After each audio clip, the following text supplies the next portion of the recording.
خنده خورشید در دوران نگنجد عیب کیست؟ یوسفی یعقوب در کنعان نگنجد عیب کیست؟ هر کسی را مطلب او هر کسی را منصب است، نام چون در لوحه عنوان نگنجد عیب کیست؟ نام چون در لوحه عنوان نگنجد عیب کیست؟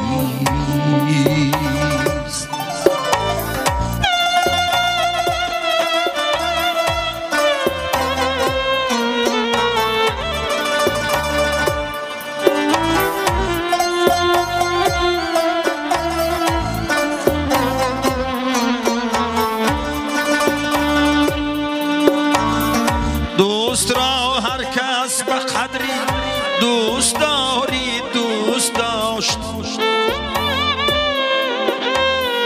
مهر جانان اندرونی جان نگنجد عیب کیست؟ عشق ما اندازه های عشق بازان را شکست، عارفی در دفتری عنوان نگنجد عیب کیست؟ عارفی در دفتری عرفان نگنجد عیب کیست؟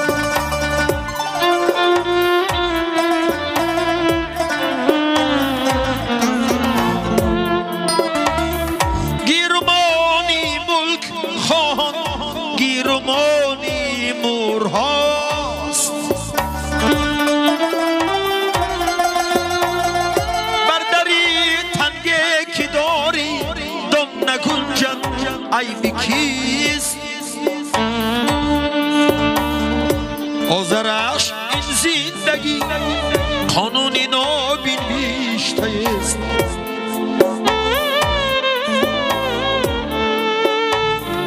ورنه انسانی که در انسان نگنجد عیب کیست؟ ورنه انسانی که در انسان نگنجد عیب کیست؟ عیب کیست؟